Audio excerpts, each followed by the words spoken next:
So I'm going to wear them next time I'm on with you, man. Exactly. 7.5 minutes, and I'm finally mentioning Juan Soto. John, give us the latest on what you know. Yeah, well, they are seriously talking with a group of teams. It appears that the teams at the forefront now are the Padres, the Dodgers, the Cardinals, and the Rangers. You know, we're reading tea leaves to some degree. I think 9 teams have shown interest.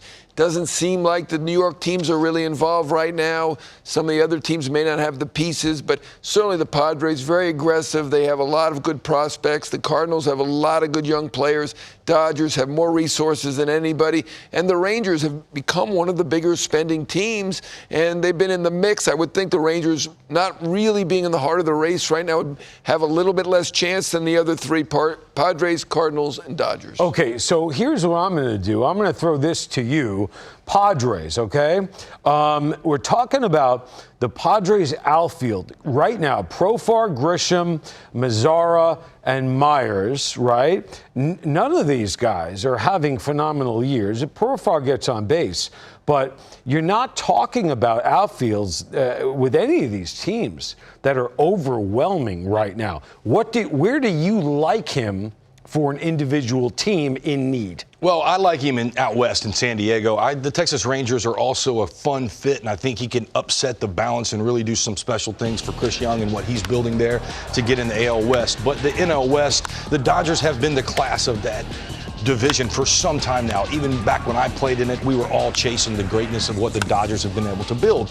San Diego and A.J. Preller has tried and made moves and bold move after bold move. Being in San Diego and seeing the fan base excited about baseball and what Manny Machado has done when you have Tatis on the field, you put those 2 superstars and sandwich Juan Soto in the middle of that disrupts the dynasty out west that L.A. has and gives us something fun to watch about. You were a long-time Padre. Can you even believe what's going on here? They used to be a team. That's right. Remember when they couldn't afford Chase Headley? He was their one star. Of course, I guess you do remember. They couldn't afford him, and then now they've signed Hosmer for 144, Machado for 300. They're certainly in play here.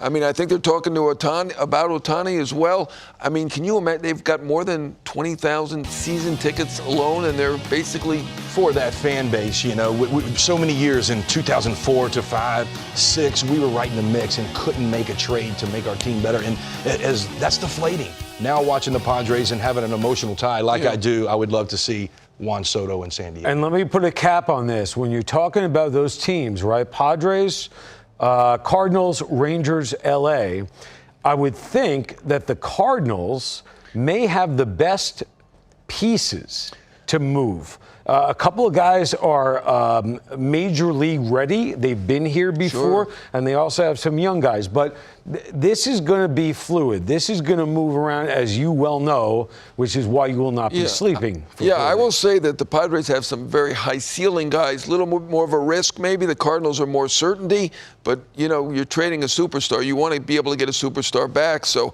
I'm not ruling out the Padres. The Dodgers obviously have great young players as well. Okay, Shohei Ohtani.